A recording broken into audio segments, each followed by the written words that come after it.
벌써 마지막 시간입니다.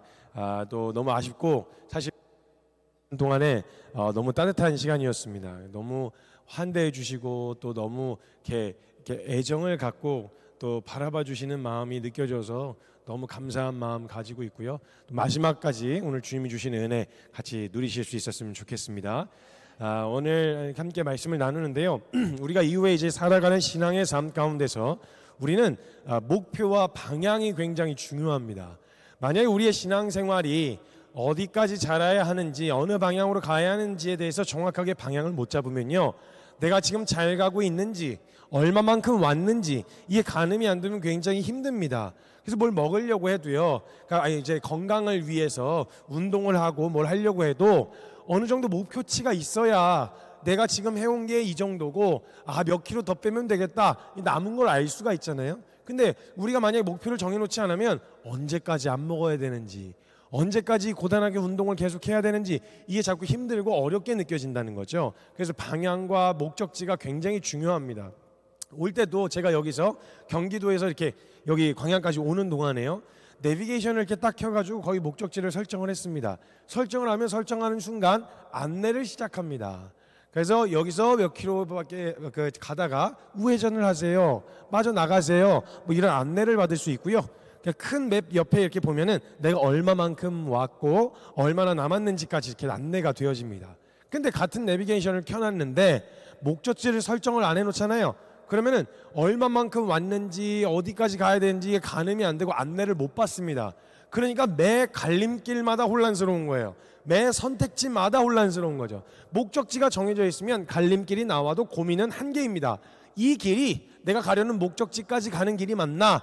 이것만 고민하면 되는데, 만약에 목적지 설정이 안 돼 있으면 매 갈림길마다 여기가 괜찮은 것 같은데 대전에서 놀까? 대전 괜찮은 것 같은데, 이렇게 자꾸 혼란스럽고 헷갈리게 되어진다는 거예요. 그래서 우리의 신앙은 예수를 만나고 어디까지 자라가야 하며 어디에 이르러야 하는지, 육체를 입고 있는 동안에 우린 지금 잘 성장하고 있는지, 말씀 안에서 자라고 있는지를 오늘 말씀을 통해서 꼭 확인하고 점검하시면 너무 좋을 것 같습니다. 여러분, 예수님을 믿고 살아가는 그리스도인들에게는요, 절대 놓치지 말아야 될 세 가지의 정체성이 있습니다. 이 세 가지를 꼭 지니고 사셔야 됩니다. 첫 번째는요, 첫 번째 가져야 될 정체성은 뭐냐? 우리가 죄인이었었다라는 사실입니다. 우리가 죄인이었었다라는 사실을 잊어버리면요, 그 다음부터 은혜가 안 돼요. 은혜가 안 되면 이후에 살아가는 모든 그리스도인들이 보여야 할 마땅한 삶 있잖아요. 이건 은혜 받은 사람들에게서 나타나는 자연스러운 열매인데, 은혜를 받은 적이 없는데 은혜 받은 사람인 척 살라니까 힘든 거예요.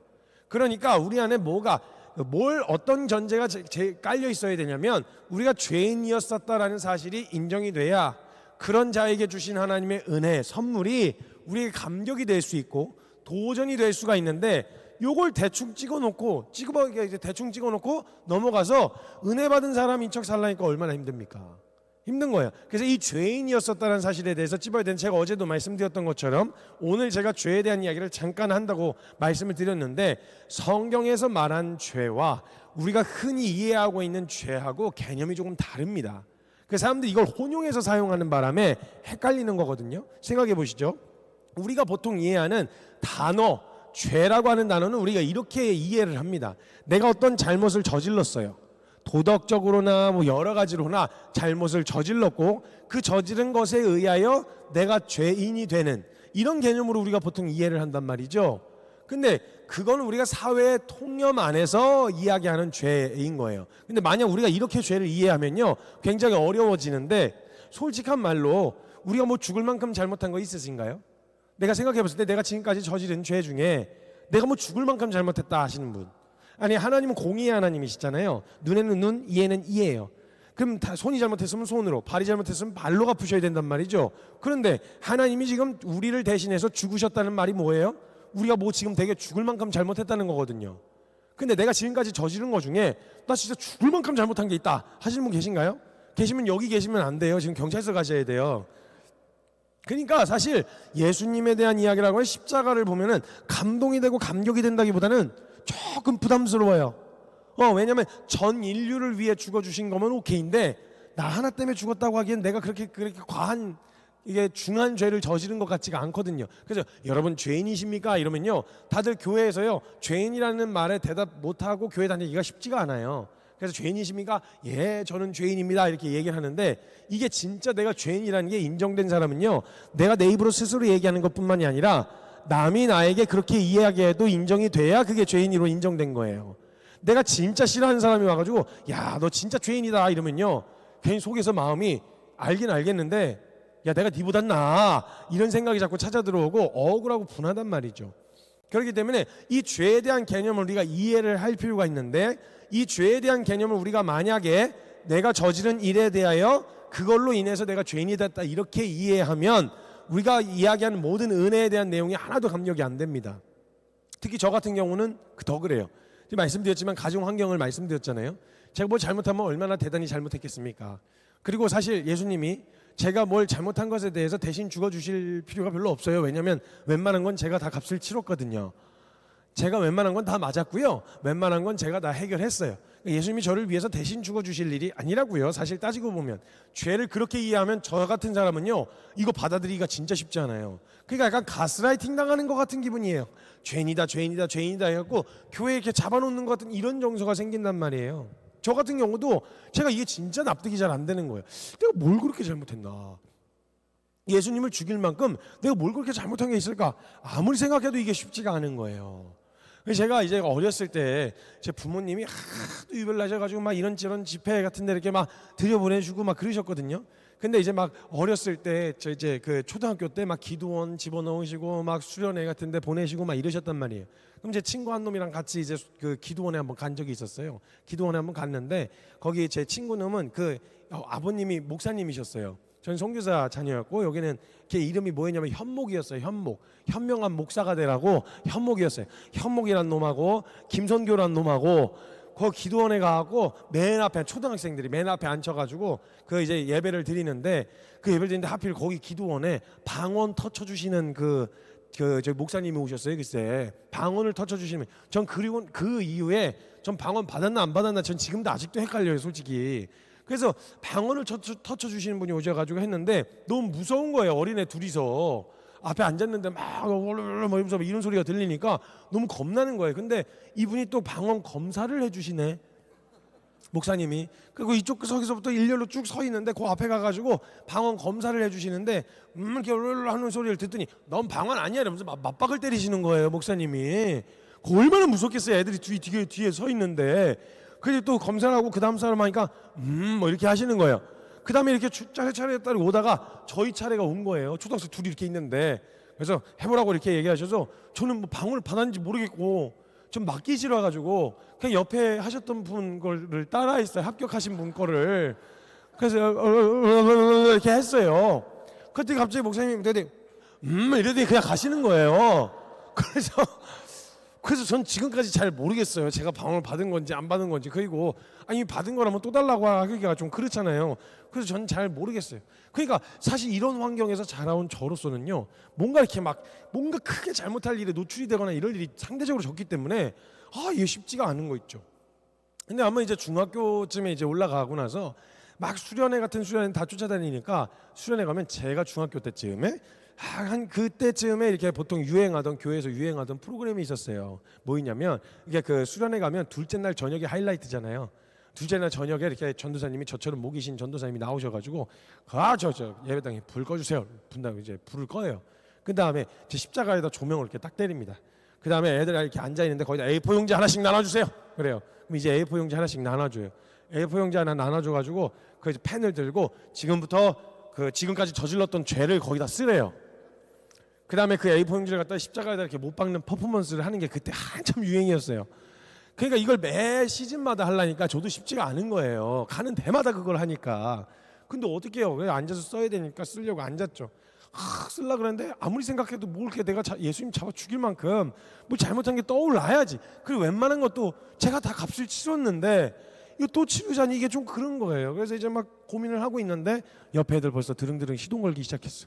막 옆에 있는 애들이 막 이러고 우니까 큰일 난 거예요. 지금 이거 어떡하지? 은혜 받은 증거가 이제 눈물이니까 그때는. 그래서 막 슬픈 생각 해갖고 엄마가 아프면 어떡하지? 막 이런 생각 해가면서 눈물 막 쥐어짜내고 막 이렇게 쓰는데 앞에 녀석은 막 이렇게 막 쓰다가 꽉 이 A4 용지 한 페이지를 꽉 채우더니 글쎄 선생님한테 선생님 한 장만 더 주세요 막 이러니까 얼마나 압박이 되겠어요. 그래갖고 이제 머리를 쥐어짜내서 제가 생각을 하기 시작했죠. 그래서 생각을 해봤는데 생각이 났어요. 몇 개가. 그래서 이제 썼어요. 썼는데 제가 한번 쌍욕을 했어요. 쌍욕을 했는데 그냥 뭐 할 수도 있다 싶겠지만 저희 집에서 쌍욕은요 사형 선고, 그거 걸렸다 하면 저희는 사형 선고 받는 거랑 똑같아요. 저희 집에서는 욕이 허용이 안 됐거든요. 와, 근데 이제 한 번은 저희 어머니가 수요 예배를 가신다고 했어요. 수요 예배 가시면서 저희 누님한테 저를 맡겨놓고 예배를 보러 가신 거예요. 근데 제가 그때 게임을 하고 있었어요. 친구들이랑 게임을 하고 있었는데 저희 어머니가 저희 누님에게 선교 1시간만 하게 해, 게임 오래 그렇게 하게 하면 안 돼. 그리고 저희 누님한테 맡겨놓고 가신 거예요. 그래서 이제 가셨는데 제 아들내미, 제가 이제 아들내미니까 제 어린 마음에 어떤 마음이 들어요? 엄마 가고 났으니까 엄마 없을 때 게임 더 하고 싶은 그런 생각이 찾아 들어오잖아요. 그래서 이제 좀 더 하려고 그랬더니 글쎄 저희 누님이 어머니한테 이 특명을 받으시더니 평상시엔 관심도 없으시던 이 누님이 갑자기 이상한 사명감이 생기셔가지고 반드시 끄게 하리라 약간 이런 마음으로 15분 전부터 와서 알람을 하는 거예요. 옆에 와가지고 15분 남았어, 너 컴퓨터 꺼야 돼, 이제 곧 15분 남았어, 이러는 거예요. 그래서 제가 알았어 이렇게 했어요. 근데 5분마다 계속 얘기하는 거예요. 10분 남았어, 5분 남았어. 근데 나중에 하다 보니까 이제 승질이 나기 시작하는 거예요. 짜증이. 그래갖고 대답을 안 했어요. 정각이 됐죠. 컴퓨터 꺼, 약속한 시간 지났어, 컴퓨터 꺼, 너 안 그러면 엄마한테 다 말해, 컴퓨터 꺼, 너 엄마한테 다 말한다 진짜, 너 그럼 일주일 동안 컴퓨터 금지야, 꺼. 이랬는데 약이 바짝바짝 오르잖아요. 약이 바짝바짝 오르고 있었어요. 대답을 안 하고 있었는데 그 게임을 하고 있는 녀석들한테 그 함부로 절대 하지 말아야 될 몇 가지 행동이 있거든요. 근데 이제 컴퓨터 끄라고 하더니 모니터를 틱 하고 꺼버린 거예요. 와, 이게 막 속에서 부글부글 올라오기 시작한 거죠. 그래서 이를 악물고 하지 마라 이러면서 이제 모니터를 켰어요. 근데 이제 진짜 정말 하지 말아야 될 행동이 마지막으로 최후의 그 선만큼은 넘으면 안 되거든요. 콘센트를 딱 뽑아버린 거예요.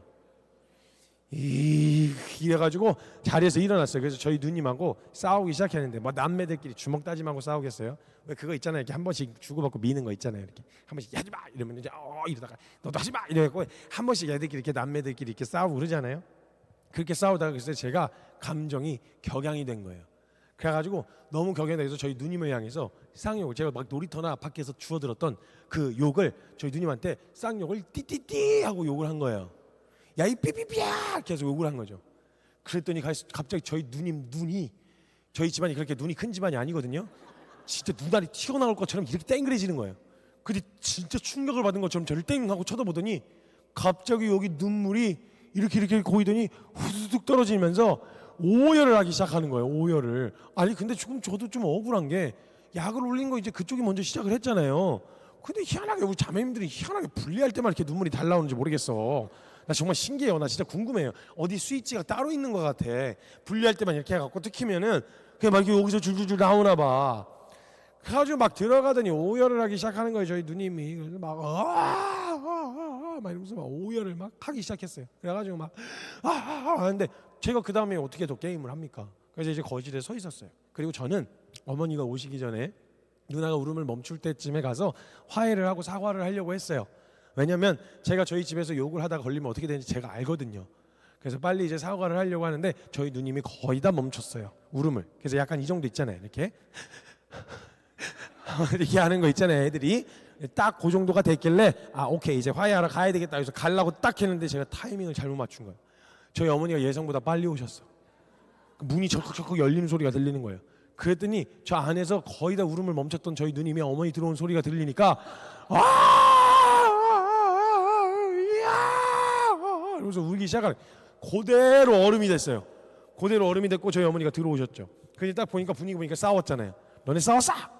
남매들끼리 싸우는 거 되게 싫어하잖아요. 부모님들이. 싸웠어?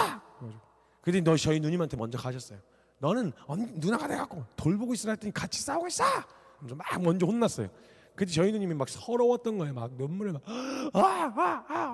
울다가 저는 그래도 한 가지 저희 누님에게 기대했던 건 그 얘기는 안 하겠지 싶었어요. 왜냐면 저희는 가족이잖아요. 한 배에서 나왔잖아요. 제가 욕을 하다 집에서 걸리면 어떻게 되는지 저희 누님이 아시거든요. 저희는 가족이잖아요. 아무리 그래도 그렇게 하면 제가 어떻게 되는지 저희 누님도 아시거든요. 안 하겠지, 얘기 안 하겠지, 제발 하고 있는데 너무 서러웠던 거예요. 저희 누님이 그래갖고 성교가 나한테 이러다가 갑자기 뒤에 삐삐삐라고 했어. 그래놓고 저희 어머니 표정을 봤나 봐요. 갑자기 싹 조용한 거예요. 누님도 울음을 멈추고 5초 정도 정적이 흘렀어요. 여러분 이거 얼마나 무서운지 아세요? 이거 그때 갑자기 쿵쿵쿵쿵 소리가 나더니요, 갑자기 촤촤촤촤 소리가 나는데 이게 무슨 소리냐면, 저희가 하도 이사를 자주 다녀가지고요, 저희는 가구가 없었어요. 가구가 없고 행거를 놓고 살았거든요. 근데 그 행거 옷 걸려있는 뒤에 제 매가 있었어요. 어머니가 그 매 찾는 소리인 거예요. 옷을 넘기면서 촤촤촤촤 그 매 찾으려고 옷을 넘기는 소리가 나는 거예요. 바짝 긴장하고 얼었는데 저희 어머니가 제 매를 들고 저쪽에서 걸어 나오기 시작하시는데, 와, 저는 무슨 사무라이가 걸어 나온 줄 알았어요. 매를 한 손으로 들고 오셔도 되는데 굳이 두 손으로 들고 오시. 얼마나 무서운지 아세요? 그래갖고 막 뒷걸음질 치면서 제가 바닥에 주저앉아가지고 무릎 꿇고 막 그냥 손이 발이 되도록 빌었어요. 이러면 저희 어머니가 막 입에다가 막 매를 막 집어넣으시면서 막 이 저주받은 주둥이 어떡할 거냐고 이거 이러면서 막 하면은 막 거의 목구멍에 들어가가지고 막 이러면서 죄송해요 살려주세요. 진짜 난리 아니었어요. 그리고 저희 어머니가 예전에 의상실을 하셨어 가지고요, 집에 그 미싱기, 그 오버로크 기계 있잖아요. 미싱기랑 뭐 바늘 세트랑 다 있었어요. 근데 저희 어머니가 그 애끼던 애지중지하던 바늘 세트가 있으셨는데, 그 바늘이 단축 깨매는 소바늘부터 시작해갖고 그 입을 두꺼운 솜이랑 겉에 깨매는 그 대바늘 두꺼운 거 있잖아요. 이것까지 종류별로 세트별로 이렇게 있는데 그게 가죽에 말려 있었거든요. 제 앞에 와가지고 그 가죽을 쫙 펼치시면요, 무슨 고문도구 꺼내는 것 같아요. 얼마나 무서운지 몰라. 그러더니 갑자기 제일 두꺼운 바늘 하나 꺼내시더니 이 저주받은 주댕이 꽁매버린다고 이거 일로 와 주댕이 일로 와 이래가지고 막 붙잡고, 그것도 아들내미라고 소독은 해주신다고 그거 가스레인지 가갖고 불에 또 달구셔. 그 다음에 이거 꼬매는 거 잘 들어가야 된다고 거기다 기름을 바르셔. 그걸 잘 바르. 그리고 제 앞에서 그냥 뭐 눈을 부릅뜨면서 제 입을 꿰매버리겠다고 그 바늘에다 실 넣는 퍼포먼스 하시잖아요. 얼마나 무서운지 아세요? 일로 와 이러고 계시잖아요. 그건 막 진짜 거의 기겁해요. 기겁을 하고 막 거의 눈 돌아가서 막 거의 숨 넘어갈 정도로 막 이러면 진짜 막 이 주댕이를 잡고 막 꼬매버릴 거막 이래. 와, 저는요, 저는 누나한테 쌍욕한 이 사건에 대해서요 지금까지 회개하지 않았어요. 회개할 게 없어요. 제가 제 죄값을 다 치렀는 걸요. 뭘 예수님이 대신 죽어주고 말고 뭐 왜 그러시냐고. 그러니까 거기다 이제 썼는데 거기 A4 용지에다가 누나한테 욕했다가 죽도록 두드려 맞았어요. 적어놓으니까 이게 뭔가 은혜가 안 되잖아요. 그 감격이 안 되는 거예요. 그것도 머리를 쥐어짜내기 시작했죠. 머리를 쥐어짜내기 한 가지 생각이 났는데 제가 한번 헌금을 띈 거 먹었어요. 헌금 배달 사고가 난 거예요. 맨날 1,000원 받아가지고 이렇게 가서 헌금하고 헌금통에다 갖다 놓는 배달을 하고 있었는데 이 중간에 배달 사고가 난 거죠. 저희 어머니 예전에 제가 다니던 교회가 있었는데 서울에 되게 큰 교회를 이제 좀 다녔었어요. 근데 그 교회에 왜 그렇게 만들어놨는지 모르겠는데 유초등부실 앞에 라면 자판기를 하나 갖다 놨어요. 뭐 이렇게 주일날 애들 유혹을 하려고 그렇게 얼마나 벌겠다고 글쎄 그걸 거기다 해가지고 애들을 그렇게 끓여드리냐고. 근데 그때는 뭐 요즘에는 이렇게 한강라면 기계라 그래갖고 막 이렇게 끓여주는 거 있죠. 그런 기계가 요즘에는 있지만 예전에는요 컵라면에 뜨거운 물이 부어져서 나오는 아주 혁신적인 기계였어요. 그래서 애들이 맨날 주일마다 거기 줄을 서가지고 라면을 먹었거든요. 복도에 라면 냄새가 맨날 풀풀 풍기고 그냥 지나칠 수가 없다니까요. 그걸 일부러 그러는지 모르겠는데 누가 한 명이 와서 선생님이 꼭 먼저 하나를 먹어요. 그럼 냄새가 퍼지니까 애들이 다 무슨 뭔가 홀린 것처럼 다 이렇게 줄 서 있었어요. 근데 거기 부잣집 애들이 많아가지고 저를 맨날 사줬었는데 저도 쌀아이가 맨날 또 어떻게 얻어먹기만 합니까? 한턱 쏴야지. 그래서 쏠라 그랬는데 도대체 제가 돈이 어디 있어요. 근데 가만히 생각해봤더니 글쎄 제가 어머니가 매주 주일날 쥐어주시던 헌금 1,000원이 생각이 난 거예요.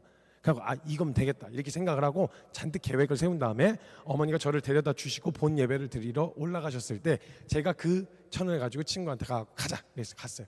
갔는데 또 얼마나 빳빳이 다려가지고 예전에 헌금할 때요 주님께 드리는 거라고 글쎄 새 지폐를 받든지 아니면 그거 그 위에다가 1,000 위에 덮어 놓으시고 그거 종이가 1,000원 한 장 이렇게 다려서 주시고 그랬어요. 빳빳한 거. 그랬더니 글쎄 자판기에 얼마나 잘 들어가요. 쭉 다시 뱉진 않아. 그냥 쭉 흡수가 되는 거예요. 근데 띵 떠가지고 이제 500원짜리 하나를 눌러놓고 눈 하나 기다리고 있었죠. 그때 컵라면이 500원이었어요. 그 이렇게 나오는 그 라면이. 눈 하나 기다리고 있었는데 뭐가 느낌이 세. 뭐가 느낌이 세. 그래서 뒤를 딱 돌아봤더니 그래서 저희 어머니가 보고 계신 거예요. 이때 제가 이실직고를 했으면 좀 덜 맞았을 텐데 제가 그때 되도 않는 거짓말을 한 거죠. 너 그래서 잠깐 일로 와봐 이래가지고 갔더니 너 저거 어디서 났어? 돈 어디서 났어?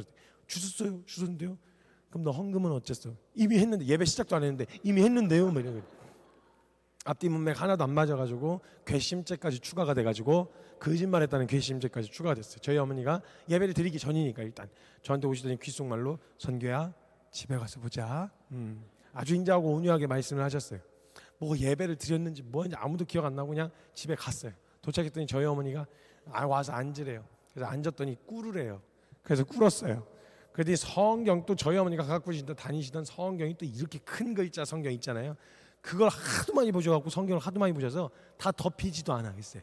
이게 접히지가 않는 거예요. 그 성경책을 이렇게 갖고 오시더니 한 장씩 찹 종이가 얇으니까 찹찹 소리가 나잖아요. 참 넘기시면서 성교야 너 오늘 너 무슨 짓을 했는지 아니? 이러면서 슬슬 이제 이야기를 하시면서 사도행전 5장을 펼치셨어요. 사도행전 5장에는요 아나니아 사피라라는 애가 나와요. 헌금 띵 거 먹었다 죽은 애들이거든요. 비명행사하는 애들이 나와요. 그걸 1절부터 나긋나긋이 읽어주셨어요. 1절부터 읽어주더니 성교야 너가 하나님께 드려야 될 것을 너가 잘못 손대면 어떻게 되는지에 대해서 얘기를 해주신 다음에 엄마는 우리 자식을 아나니아 사피라 같은 자식을 만들 수가 없다고 하셨어요. 그러더니 다시 바늘 세트를 가지고 오셨어요. 다시 가스레인지에 불을 켜셨어요. 저는 이 헌금 1,000원 띵거 먹은 이 사건에 대해서 지금까지 회개하지 않았어요. 왜냐하면 저는 헌금 1,000원을 띵거 먹었는데 전 10만 원어치 두드러 맞았어요. 괘씸죄까지 추가가 돼가지고. 그럼 주님이 공의로우신 하나님이시라면 저에게 99,000원을 거슬러 주셔야 산이 맞지 않겠어요? 대신 죽어줄 일이 아니라 이게 이렇게 해주셔야 맞지 않겠냐고요. 너무 억울한 거예요 사실 따지고 보면. 그러니까 저와 여러분이 죄를 어떤 행위나 내가 저지른 어떤 것으로 보면 자꾸 경중이 나와요. 경중을 따지다 보니까 나보다 더한 죄를 지은 사람은 더 죄인 같고 경한 나는 괜찮은 것 같고, 그러니까 이 사람에겐 십자가가 크게 은혜가 되는 것 같은데 나는 이게 안 되는. 그래서 유대인들이 가장 은혜 받기가 어려웠던 거예요. 열심히 살았는데 애를 썼는데 이방인들하고 똑같다 그러니까 인정하고 싶지가 않은 거예요. 내가 왜 같은 죄인이야? 나 열심히 살았는데 내가 저렇게 막 야만인처럼 사는 저런 사람들하고 내가 같아? 이걸 인정하고 용납하기가 싫었었어요. 쉽지 않았던 거예요. 그래서 그것 때문에 고민하고 어려워했었는데 성경에서 말한 죄는요, 내가 어떤 걸 저질러서 그것으로 인하여 내가 죄인이 됐다 말하는 게 아니고요, 너와 내가 죄인이어서 그런 것들이 나타날 수밖에 없는 것이다 라고 이야기하는 거예요. 그러니까 우리는 이걸 저질렀으니까 이것 때문에 죄인이 됐다, 그러니까 이것만 계산하면 되는 거라고 생각하잖아요. 아니라는 거예요. 성경에선 너 자체가 죄인이어서 냅두면 그런 열매들은 무한히 생산해내는 너가 죄 그 자체 죄인이라는 말이다, 이 얘기를 하시는 거예요. 제가 한번은 제가 그 얘기를 언급하기로 했었는데 제가 저희 훈련 받고 있었던 친구들이 있었어요. 가가지고 어제 또 잠깐 이야기했었던 길을 가다가 이제 화장실 앞에서 만난 거예요. 만나가지고 죄인인 거 어떻게 알 수 있나요? 저한테 물은 거죠. 로마서 5장 20절에 보면 죄가 더한 곳에 은혜가 넘쳤다는 말이 있잖아요. 그러니까 그 말이 넘쳤다는 말이 있으니까 이게 무슨 말이냐, 이 말이 죄인인 걸 알아가면 알아갈수록 우리가 그런 죄인인 사랑하신 하나님의 사랑이 더 크게 다가온다, 이 말 아닙니까? 그렇다 그랬어요. 이 죄인인 거 어떻게 알 수 있냐 그러는 거예요. 그래서 궁금하냐 그랬더니 궁금하대요. 그래서 그러면 펜하고 종이를 가져와라 시켰죠. 펜하고 종이를 가져와라 시켜서 너 거기다가 스쳐 지나가는 모든 생각들을 기록해라고 이야기했어요. 그때 기록을 하는 그거를 이제 시작을 한 거예요. 그랬더니 얘네들이 돌아다니면서 어디 이 노트를 두고 어딜 못 가는 거예요. 어딜 못 가는 거예요. 그 노트, 너 머릿속에 스치고 지나간 생각들, 누구를 어디서 어떻게 하고 싶었는지, 혹은 이런 거 적어도 될까? 라고 생각한 그것까지도 적어라 그랬어요. 해볼래냐? 그랬더니 해보겠대요. 그래가지고 그렇게 시작을 해가지고 했는데 중간 한 대여섯 명이 같이 그걸 하게 됐어요. 생각을 고스란히 노트에다 적으라 그랬거든요. 숨기고 감출 수는 있는데 이거를 그냥 한번 네가 텍스트로 한번 보라고 해보라 그랬더니 글쎄 애들이 이걸 두고 화장실도 못 가요. 이걸 두고 샤워실도 못 가요. 들고 가는 거예요. 그래서 제가 중간에 장난 한번 쳤다가 아주 난리가 났었어요. 하도 한 여자 자매한테 그 노트 이렇게 뺏는 장난을 했거든요. 그랬더니 막 경기하면서 왜 이러는 거야 진짜, 재밌는 줄 아나 봐, 진짜 짜증나 막 이러면서 엄청 뭐라고 하는 거예요. 난리가 났어요. 그리고 나서 그 다음날 제가 그 대여섯 명하고 같이 모여서 이야기를 나누는데 죄인인 거 봤냐 그랬더니 다들 죄인인 거 봤다고 한 거예요.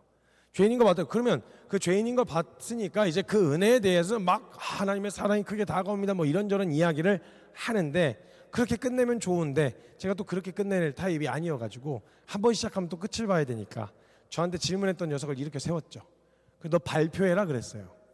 그랬더니 애들이 막 죽을래 막 얼굴이 울그락불그락 거리면서 난리가 난 거예요. 그러니까 이걸 기록되어 있는 것이 지금 여기 앉아 계신 분들도 느끼시겠지만, 만약에 여기 정말 다양한 환경 가운데 놓여 있으신 분들이 내 생각을 노트 위에 적어놓고 그걸 누군가에게 오픈할 수 있다, 이거 아무도 그렇게 못할 거예요. 경건한 척 할 수 있는데요, 우리의 생각을 여기 스피커에다 틀어놓고 여기 틀어놓고 있으면 아무도 여기 가만히 앉아 있을 수가 없다니까요. 이게 인간 안에 있는 죄성이에요. 이 죄성, 제가 어제도 잠깐 짧게 설명했지만 이 죄성은요, 상황과 조건만 갖춰지면 무조건 열매를 맺습니다. 무조건이에요. 상황과 조건만 갖춰지면 무조건 열매 맺어요. 말씀드렸던 것처럼 캐위기에 있는 초가요, 이 초의 위에 있는 불의 속성은요, 강릉산 전체 다 태웠던 산불의 속성하고 전혀 다르지가 않아요.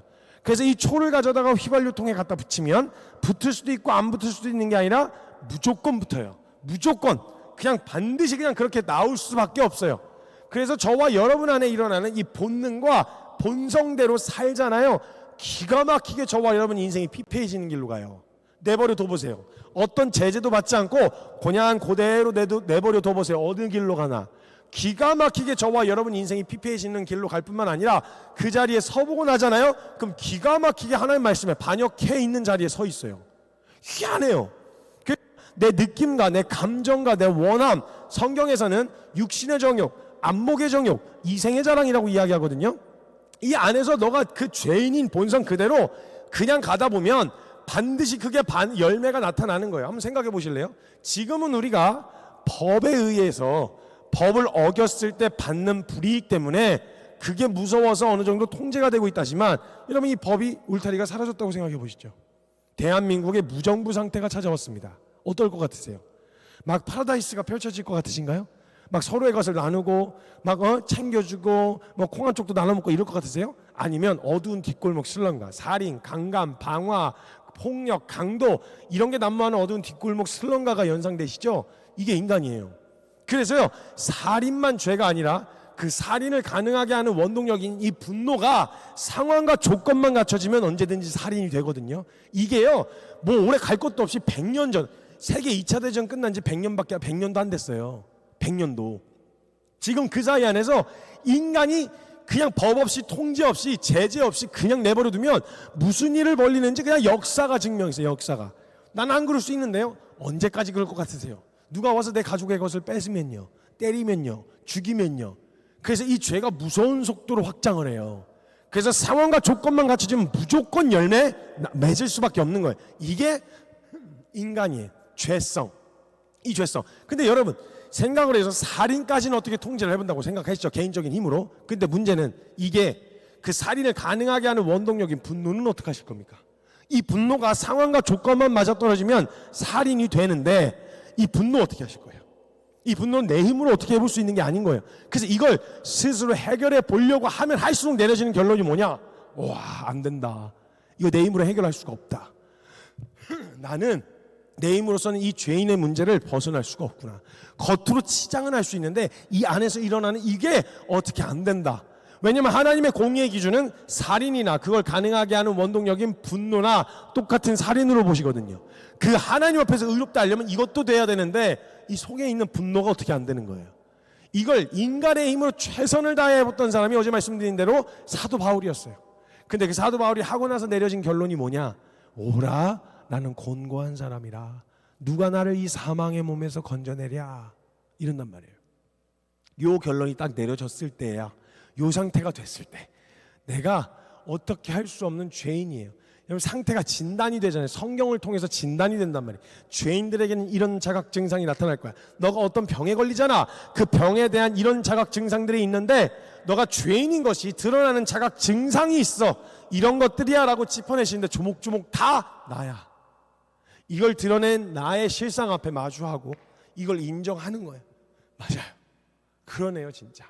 내가 겉으로는 깨끗한 척 거룩한 척 해도요, 제 여기 안에서 무슨 일이 일어나고 있는지, 그리고 이 일어나고 있는 일이 상황과 조건만 갖춰지면 그게 열매로 나타나는 건 시간 문제라는 걸 인정하는 거예요.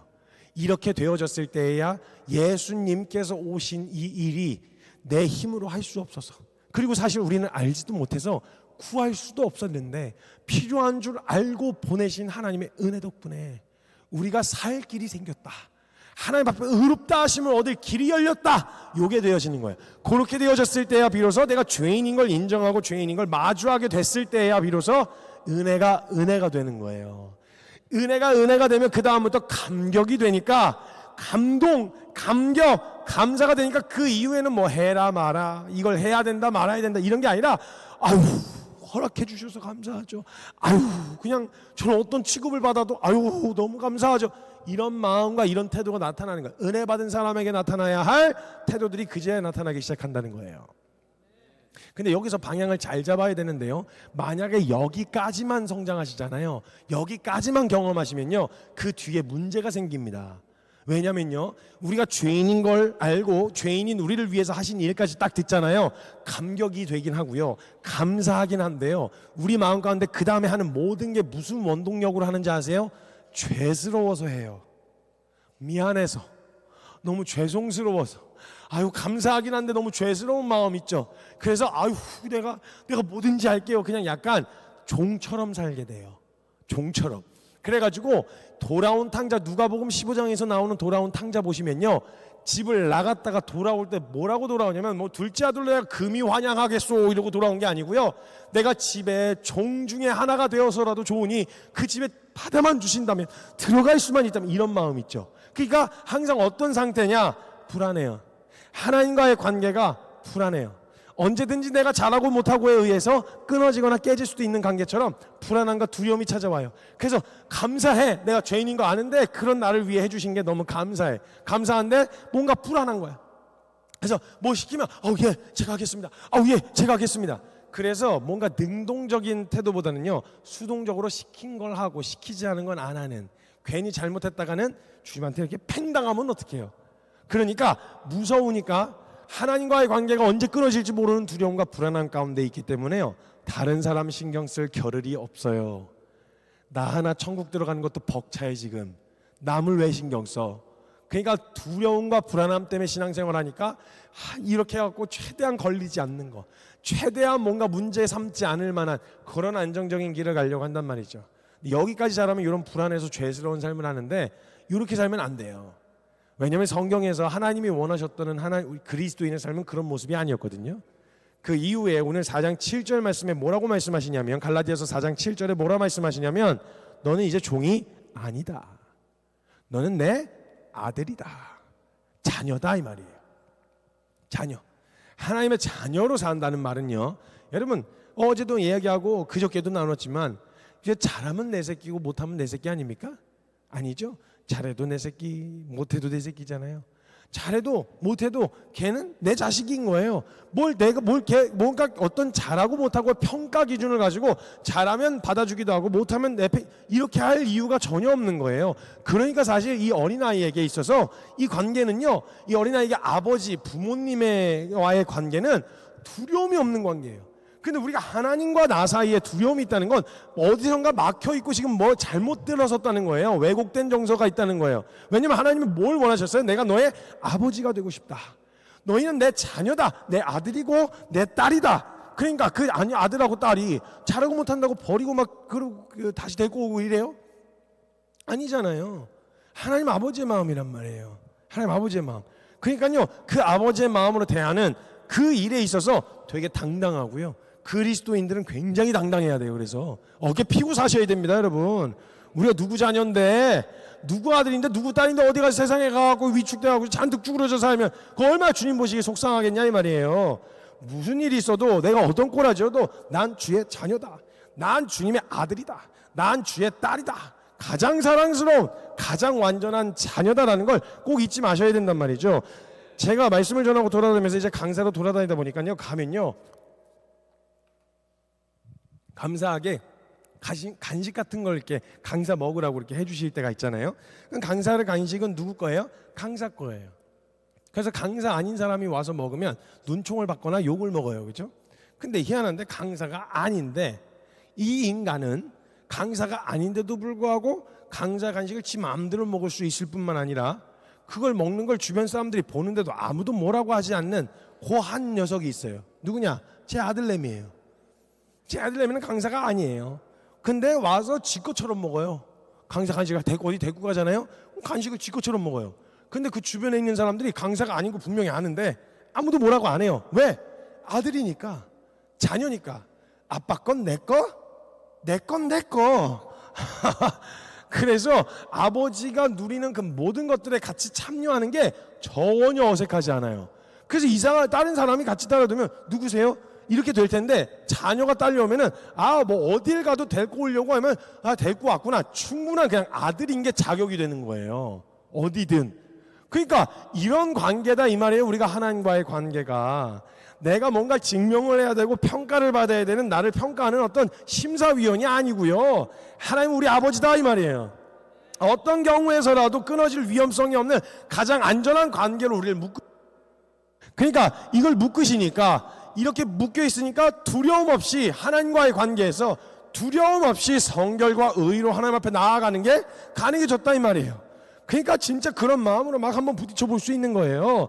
그냥 막 교회 다니고 신앙생활 열심히 한다는 말이 단지 그냥 교회에서 시킨 일, 교회에서 맡은 역할만이 아니라 내가 주님 사랑하는데 우리 아빠 위해서 내가 뭘 해볼 수 있을까? 창의적으로 고민하고 같이 막 뛰어들어서 같이 이렇게 해서 일을 만들어내는 거예요. 어떻게 우리 주님을 기쁘시게 할 수 있을까? 어떻게 우리 하나님 아빠를 즐겁게 할 수 있을까? 기쁘시게 해드릴 수 있을까? 이런 걸 같이 고민할 수 있다니까요. 그러니까 그런 식으로 이렇게 해가지고 이렇게 만들어지잖아요. 그 자꾸 사고를 치게 돼요. 그냥 가만히 못 있겠어요.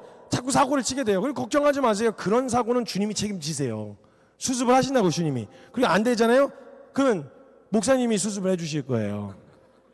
그런 마음으로 사고를 친다. 주님 나라를 위해서 막 우리 어린아이 같은 마음으로 우리 주님 위해서 우리 이렇게 한번 해보는 게 어때요? 우리 이렇게 한번 해보는 게 어때요? 막 창의적으로 고민하세요. 나이하고 연령이 무슨 상관입니까? 하나님 사랑하는 사람들끼리 모여가지고 해봐야지. 그래갖고 막 옥상하신 만들어 보세요.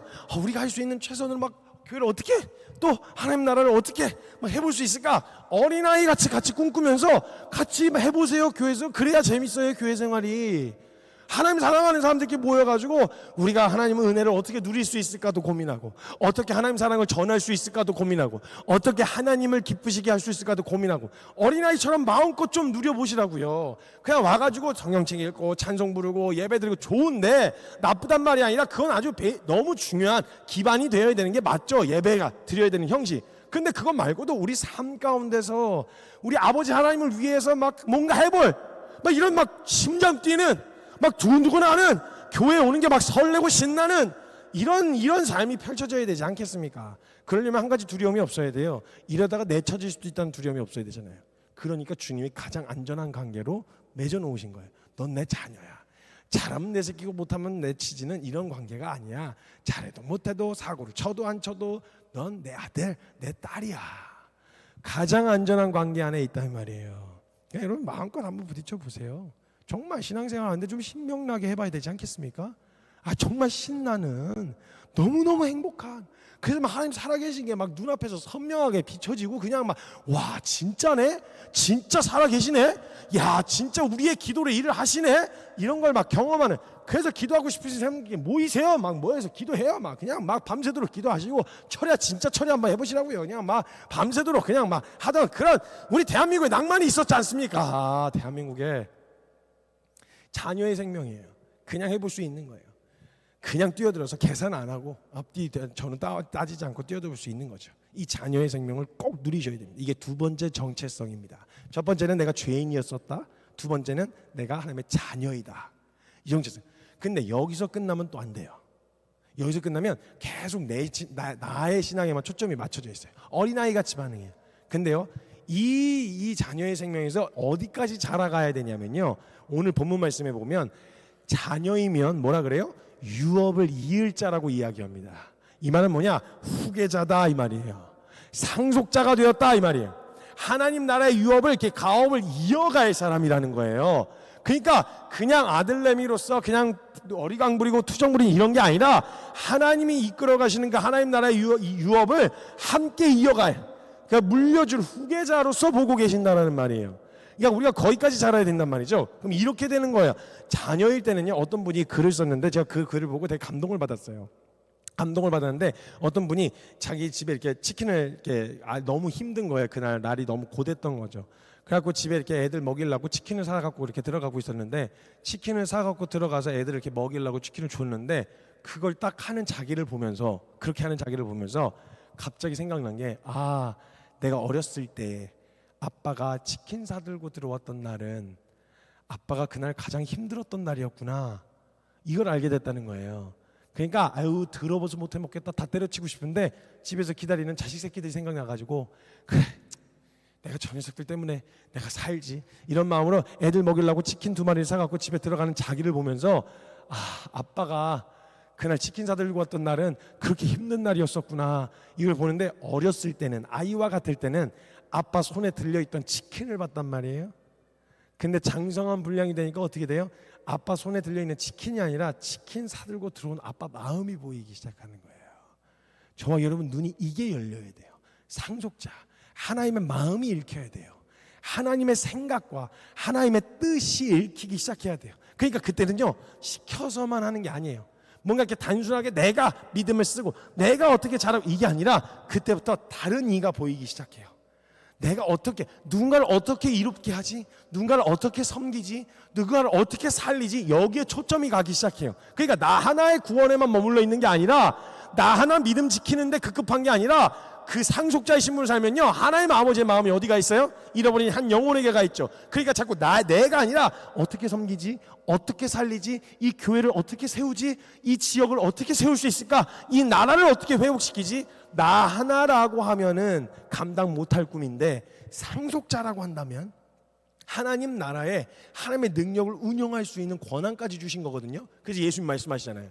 내가 가면 너희가 나와 같은 일을 할 것이고 뿐만 아니라 나보다 더 큰 일도 하게 되리라. 예수님의 권한과 그 자격을 받아서 하나님 나라의 모든 자산을 운용할 수 있는 거예요. 그 방향과 그 뜻이 나를 위해서가 아니라, 내 정욕과 내 원함을 위해서가 아니라 하나님 나라를 위해 사용하려고 했을 때에, 하나님 뜻과 그 마음을 이루기 위하여 사용하려고 했을 때, 우리는 예수 그리스도의 이름으로 기도한다는 이 권한을 가지고 하나님 나라 자산을 운용할 수 있다 이 말이에요. 그러니까 저와 여러분이 지금 가지고 있는 생명이 어떤 생명이냐, 여기서 저는 그냥 교회 왔다 갔다 하고 있는데요, 전 여기 집사인데요, 전 여기 장로인데, 이 정도 수준이 아니라 여기 앉아 계신 여러분의 기도로 한 나라의 운명이 왔다 갔다 한다 이 말이에요. 여러분의 결정과 여러분의 순종으로 한 영혼이 살고 죽는다 이 말이에요. 이런 권한을 가지고 계신 게 크리스천들이에요. 그리스도인들이라고요. 근데 그냥 나 하나에만 그냥 잔뜩 위축돼서 잔뜩 죽으로 들어가지고 그냥 나 하나 그냥 지키고 살지, 이게 아니라니까요. 저와 여러분에게 주신 생명이 그 정도의 생명을 주신 거예요. 그러니까 여러분, 보험을 가입해 놓고요, 보험에 무슨 항목, 보장 항목이 있는지 모른 채 그냥 돈만 내고 있는 거예요. 그리고 정작 타먹어야 될 때 못 타먹는 게 60% 이상이라네요. 보험 항목을 몰라가지고 신청을 못 해가지고. 근데 여러분, 보험 항목에 대한 내용이 어떤 보장이 되어 있는지, 그 항목, 그 보험에 가입했을 때요, 그 내용들 있잖아요. 그 내용들, 보장되어 있는 내용, 요건요, 그 일이 터졌을 때 곧바로 현찰이 됩니다. 이 항목들은 텍스트가 곧바로 현찰로 나와요. 보장이 되어 있는 거예요. 가입을 했으니까. 마찬가지예요. 예수 그리스도를 믿는 사람, 그리스도인들에게는요, 우리가 알면 알수록 보장된 삶들이 열리게 되어진단 말이에요. 이런 권한도 있었구나, 이런 능력도 있었구나, 주님 열어주세요, 주님 주세요, 하나님 가게 하세요, 이거 하나님 허락해 주세요. 그렇게 해서 허락되어져서 걷는 그 믿음의 증인들의 삶이 펼쳐지지 않습니까? 여러분, 진짜 경험해 보셔야 진짜 신나는 이 믿음의 삶을. 그냥 단순히 그냥 왔다 갔다 하는 삶 말고, 진짜 되네? 하나님이 내 기도를 들으시고 진짜 이렇게 일을 하시네? 이걸 보셔야, 그래야 신나지 않겠냐는 거예요. 정말. 그래서 상속자로 보신다는 거예요. 하나님 모든 권한을 준 상속자. 여러분, 예수 믿으면 여기까지 오는 건 무모하거나 극단적인 게 아니라 너무나도 당연한 결과입니다. 당연한 거여야 돼요. 이게 무모하거나 극단적인 것이라고 여겨서는 안 된다는 거예요. 대한민국에 제 어렸을 때 기억만 해도요, 낭만의 시대가 있었어요. 예수 믿었다 하면 뛰어드는 거 당연했던, 그래서 예수 믿었다 하면 하나님 나라를 위해 기꺼이 헌신하는 게 당연하게 여겼던 그런 낭만의 시대가 있었단 말이에요. 기도원에 가면요, 이 앞자리 그냥 바글바글하게 앉아있을 때요, 그러니까 꽉 차도록 그냥 막 앞자리 빈틈이 없었어요. 은혜 받으려고. 그래서 앞자리까지 오잖아요. 그럼 그 강사님 침 맞는 자리, 금자리였어요. 금자리. 거기 사수하려고, 거기 사수하는 권사님들은요, 웬만한 또 영성 가지고는 안 돼요. 얼굴에 철판도 깔아야 되고요. 각 교회를 대표하는 대표 권사님들만 앞자리를 사수하셨어요. 사수하시고 앞에 앉아가지고 그 화장실에 가면 자리 뺏겨요. 그러니까 화장실 안 가려고 물도 안 드시고 그 밥도 안 먹고 그 줄 서갖고 줄 서서 밥 먹으려면 자리 뺏기니까 거기를 그냥 하루 왼종일 그러고 지키셨어요. 빡빡하게 그냥 앉아가지고, 제가 그냥 그 유별나신 부모님이 그 앞자리 사수하겠다고 끌고 가시면 그냥 이제 옛날에 박수 이렇게 예쁘게 이렇게 앉혔어요. 그냥 거의 손바닥에 피날 정도로 그냥 막 그냥 전투적으로 쳤어요. 그래가지고 막 이제 가서 박수 칠 때도 박자가 있거든요. 박자가. 그럼 이제 오른쪽 죄송해요, 자꾸 흔들어가지고 박수를 치고 있으면 그 반대쪽으로 저희 아버지, 그것도 요령이 있어요. 들어가는 요령이. 오른쪽 왼쪽 하고 있으면 왼쪽 오른쪽 해갖고 앞으로 슬슬 전진하시면 그 앞자리까지 사수가 끼어 들어가거든요. 금방 눈치를 얼마나 주시는지 막 권사님들이 이게 뭐냐고 이게 막 눈치를 주세요. 찬양 중에. 그럼 전혀 개의치 않고 저희 부모님은 이제 막 찬양을 하시는 거죠. 그럼 저는요, 그 박수 치는 권사님들 팔꿈치 맞아가면서, 제 딱 키높이가 딱 초등학생이 키높이가 막 그 권사님들 팔꿈치 맞아가면서 그 후드로 맞으면서 저 그렇게 어렸을 때부터 봐왔어요. 제 기억 속엔 향수가 있다니까요. 그리고 저녁이 되면 저희 부모님이, 저희 어머니가 저 뒤에 구석으로 데리고 가셔가지고 저를 시끄러운 반주기 소리 막 나오는 거기에 저 이렇게 품에다 끌어안고 엉덩이 토닥토닥 해주시면 시끄러운 기도 소리, 반주기 소리 자장가 삼아서 부모님 품에서 잠들던 제 기억 속에 그런 향수가 있다고요. 기도원에 가면요, 그 나무, 소나무 하나는 뽑아야 영성이라 그래가지고 얼마나 소나무 자꾸 흔들어댔는지 소나무가 감당이 안 돼. 그만 좀 해라, 그만 좀. 여기 다 벗겨져가지고 소나무가 껍데기가 다 벗겨져고 웬만한 기도원 주변의 나무에는 멀쩡한 나무가 없었고요. 그리고 또 영성이 앵간한 사람들은 시도도 못 해보는 게 있는데, 웬만한 탑 정도 되는 교회를 대표하는 사람들이 한 번씩 막 수십 일씩 금식하면 꼭 가는 곳이 있는데, 기도바위 같은 데가 있어요. 기도바위. 그런데 가면요, 그 낭떠러지 같은데 난간에다가 이렇게 만들어 놓고 진짜 이게 약간 도 닦는 사람처럼 이런 사람들이 가가지고 기도하는 곳이 있었는데, 거기를 얼마나 사람들이 가서 기도를 했는지 그 앉아서 바닥을 치면서 기도한 이 기도가, 그 기도를 그렇게 해나가는데 진짜 무서워요. 진짜 무서운데 거기 이렇게 바닥에 돌이 맨들맨들해질 정도로 기도를 했다니까요. 대한민국 그런 낭만의 시대가 있었어요. 그리고요, 그 예전에 막 그냥 우리 한국교회를 대표하셨던 우리 어르신들, 선배님들이 계시잖아요. 선배님들이 그냥 한국교회를 향해 슬로건을 확 던지잖아요. 구호를 하나 딱 던져주잖아요. 막 청년들 마음에 불이 붙었어요, 그냥. 그래가지고 막 김중곤 목사님이 막 민족 복음화 외치잖아요. 그때 수많은 청년들의 마음이 불이 붙어버렸어요. 그래서 막 심장이 두근두근 하는 거예요. 민족 복음화가 나하고 무슨 상관이야, 솔직한 말로. 근데 그때 당시에 예수 믿었다 하면 그렇게까지 뛰어든 게 이상한 게 아니라 당연한 것처럼 여겼다고요. 그래서 막 청년들이 그냥 민족 복음화, 그래 우리가 뛰어나가자. 수많은 캠퍼스에 있는 청년들이 그냥 민족 복음화 한다고 매년 분기마다 막 전도여행, 거지전도단 만들어가지고 무전여행 간다 이래갖고 사고도 많이 치긴 했는데, 근데 막 그냥 전국 팔도 곳곳으로 막 쏟아져 나갔었어요. 던져지면 불이 붙었다니까요.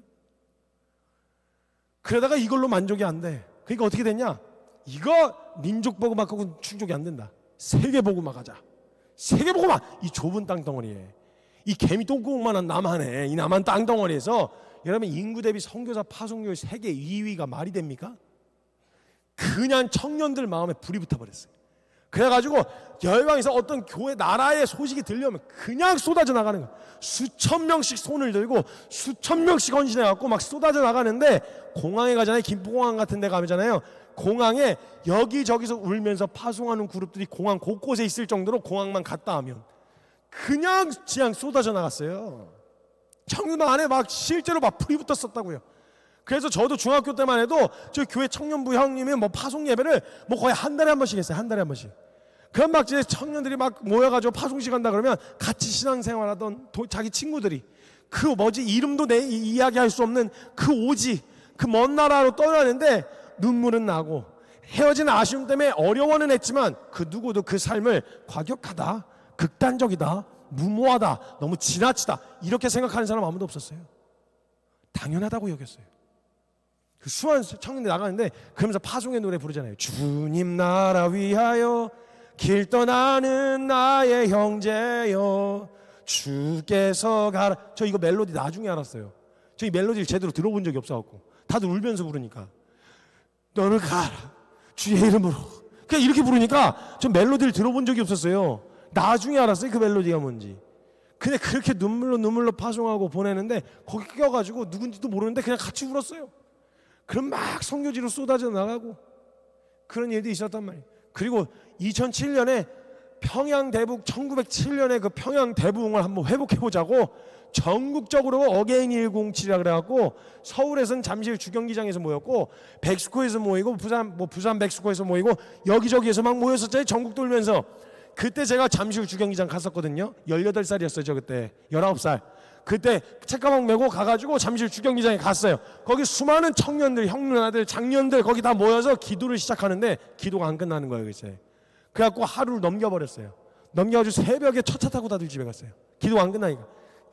막 그냥 모여 함께 기도하던, 울며 같이 모여가지고 막 함께 뜨겁게 기도하는, 그걸로 뭘 해서 여기가 자리를 차지하고 뭐 저기 누가 뭘 맡고 이런 거 없이 하나님 좋아하는 사람들, 하나님 사랑하는 사람들, 예수님 사랑하는 사람들끼리 모여서 예수님 얘기하는 게 그냥 그렇게 기쁘고 그게 그렇게 그냥 행복하고, 그 사람들이랑 같이 뭘 함께 그냥 전도 한번 하겠다고 해서 그냥 우리 오뎅이나 한번 해볼까 그래가지고 오뎅 하나 들고 나가서 전도, 그게 그렇게 행복하고 그게 그렇게 즐거웠던 낭만의 시대가 있었단 말이에요.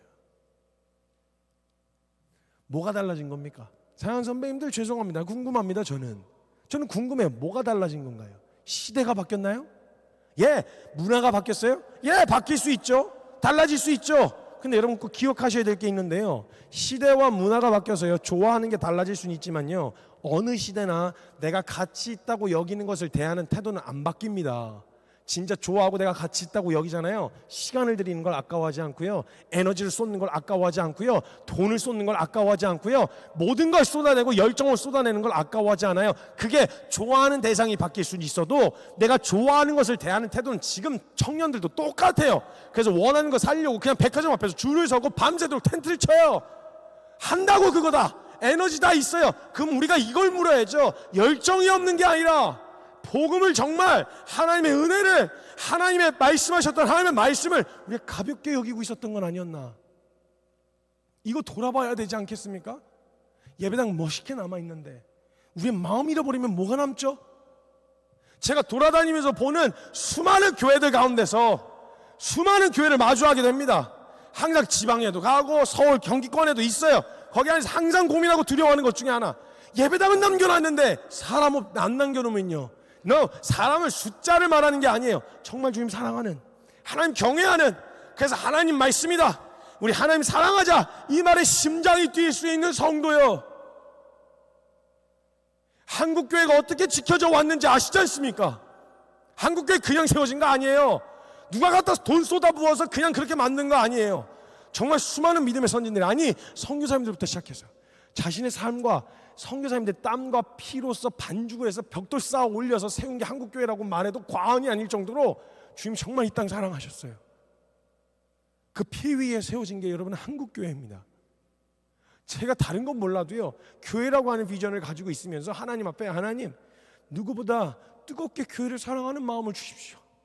누구보다 하나님 뜨겁게 교회를 사랑하는 마음을 부어주세요 하고 하는데, 여러분 제 어린 놈 이 마음, 이 주어 터진 경험도 일천한 제 마음 가운데도요, 한국교회를 볼 때마다요, 긍휼한 마음, 사랑하는 마음, 애정어린 마음. 저희 그래서요, 우리 사비 다 털어가면서 전 세계 교회, 한인 디아스포라 교회 섬긴다고 작년 한 해만 5-6곳을 갔다 왔어요. 다 털어가면서, 팔아가면서 가가지고 한인 교회가 지켜서셔야 됩니다. 여기 있으셔야 됩니다. 꼭 버텨주십시오. 가가지고 예배팀이랑 저희 사역자들이랑 다 가가지고 격려라도 하고자, 위로라도 하고자, 이런 마음으로 교회 섬겼어요.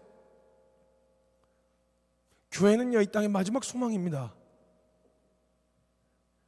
그렇게 지켜내라고 주시는 게 교회 공동체예요. 사랑하는 여러분, 이 낭만의 시대가 회복되어야 됩니다. 성도님들 다시 한번 꿈꾸셔야 돼요. 나이와 상관없이, 연차와 상관없이 여러분 마음 가운데 다시 불이 붙으셔야 돼요. 그래, 내가 이 교회의 기도의 불을 다시 지피리라. 내가 이 교회의 다음 세대들이 마음껏 뛰놀 수 있게 내가 정말 다음 세대를 위해 내 생명과 내 모든 것 다 내어놓으리라. 이곳이 정말 하나님을 사랑하는 사람들이 모여서 마음껏 할 수 있도록 이곳이 주님을 막 향한 그 믿음을 실험해 볼 수 있는 실험소가 되게 하고, 기도의 불이 꺼지지 않는 기도의 처소가 되게 하고, 다음 세대들이 말씀 안에서 뛰노는 그런 공간이 될 수 있는, 내가 이 교회 이렇게 다시 세우리라. 여러분 다시 꿈꾸셔야 돼요. 다시 여러분 10년 가운데 불이 붙으셔야 된단 말입니다. 여러분, 제가 돌아다니면서 이 낭만의 시대가 과연 올까 싶었거든요. 근데 감사하게 돌아다니는데요, 제가 10년 동안 이런 식으로 외쳤어요, 메시지를. 근데 욕을 얼마나 먹었겠습니까? 욕 많이 먹었어요. 시대에 어울리는 메시지가 아니라고. 요즘 힘들고 어려운데 다들 격려하고 위로해줘야지. 지금 그렇게 너무 극단적이고 너무 무모하게 밀어붙이고 그러면 얼마나 사람들이 부담을 느끼겠냐고. 저 진짜 거의 한 7-8년을 욕 진짜 많이 먹었습니다. 근데요, 그냥 제게 맡겨주신 사명, 우리가 아무리 어렵고 힘들어도요, 죄인에게 가장 큰 위로가 있다면 우리 주님 살아계시다는 거 아니겠어요? 그분을 믿는 믿음에 대한 영역에서만큼은 선명하게 외쳐야 되겠더라고요. 내가 힘들지 않다는 말이 아니다.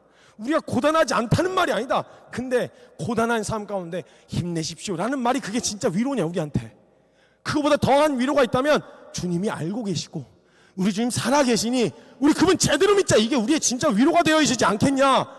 그래서 저는 그냥 외쳤어요. 외치고 달려왔는데요, 감사하게 지역을 돌아다니고 전국을 돌아다니고 있는데요, 그 현장에서요, 정말 이 삶을 당연하게 여기는 사람들이 일어나기 시작했어요. 남녀노소 할 것 없이요. 한 청소년이요, 이야기를 간증을 들렸는데, 제가 막 수많은 청소년들이 모여있는 집회에 가서 말씀을 전하면요, 거기에 재밌게도 반응하고 말씀에 도전을 받는 친구들이 있어요. 근데 가서 보면요, 선뜻 반응은 못하는데 그냥 저쪽 한 구석에서 막 울고 있는 놈이 있어요. 그러다가 지나가다 만났어요. 그 친구가 저한테 오더니, 선생님 저 잘하고 있는 거 맞나요? 뭘 하냐고 물었어요. 저 학교에서 마음을 주셔서, 그 어린 놈 마음에 마음을 주셔서 학교에서 기도 모임을 하라고 하셔가지고 점심시간에 기도 모임 하려고 하는데 학교에서 공간을 안 내주더래요. 기도한 종교 색깔 띄면 안 된다고 공간도 안 내어주더래요. 그 마땅한 장소 없고 여기저기 쫓겨나고 같이 할 사람도 없으니까 글쎄 그 운동장 펜스를 이렇게 쳐놨잖아요. 그 펜스 구석탱이 모서리에 가가지고 거기서 머리를 박고 점심시간에 거기서 그렇게 3년을 지켰대요. 고등학교 1학년부터 3학년까지 아무도 안 오더래요. 자기 그러고 있는데 와서 몇 명이 이렇게 힐끔힐끔 보고는 갔는데 자기가 거기서 이렇게 기도하면 아무도 안 오더래요. 3년 동안 그렇게 해왔는데 선교사님 이거 맞아요? 그러더라고요. 그래서 제가 울컥하더라고요. 그래서 맞아, 너가 맞는 거야. 그게 당연한 거야. 예수 믿고 복음 만났으면 그렇게 사는 게 이상한 게 아니라 당연한 거야.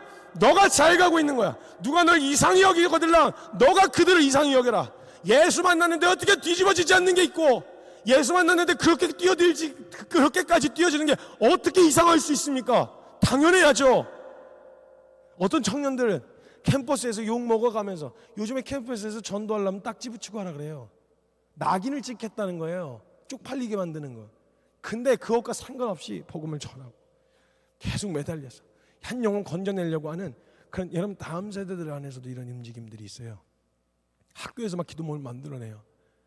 그 시간에 자기가 자기 학교 뒤집어 보겠다고, 캠퍼스 뒤집어 보겠다고 아이들이 사지로 뛰어들고 있어요. 제가 그 현장을 보고 다니지 않습니까? 사랑하는 선배님들, 우리 아이들 총알바지로 두고 뒤에서 편히 눈 감으실 수 있으시겠습니까? 지켜주셔야죠. 마지막까지 본을 보이다가, 마지막까지 말씀 앞에 순종하다가 마지막까지 기도의 자리 지키다가 마지막까지 더 할 힘이 없거들랑 두 손 들고 찬양하다가 그렇게 하다가 그 한국교회 지켜주셔야죠. 다음 세대를 어떻게든 막 해보겠다고 몸부림치고 각자의 자리에서 캠퍼스에서 회사에서 학교에서 막 몸부림치고 달려나고 있는데 대한민국 한국교회 다시 한번 세워보겠다고 그들이 막 나서서 하고 있는데 사랑 선배님들 편히 눈 감으시겠습니까? 지켜주셔야 됩니다. 마지막까지 지켜주셔야 됩니다. 이 지역을, 이 교회를 지켜주십시오. 이 교회 각자 지금 섬기고 있는 다른 교회에서 오신 분들도 계시다면 각자의 교회, 여러분 그 교회가요 마지막 소망이에요. 이 지역과 이곳에 있는 죄인들에게 마지막 소망이에요. 저는 이 낭만의 시대가 회복되어질 거라고 확신합니다. 아니 이미 오고 있습니다. 여러분 교회의 진짜 전성기는 십자가만 꽂아놓으면 바글바글 모이던 그때가 아닙니다. 진짜 교회의 전성기는요 다른 이유 때문이 아니라 교회에 예수 이야기 듣고 싶어서, 예수 믿고 싶어서, 다른 거 다 말고 뭐 이런 복 있는 거 뭐 다 좋은데 그거 말고 교회에서만 들을 수 있는 이야기, 예수 이야기 듣고 싶어서 찾아오는.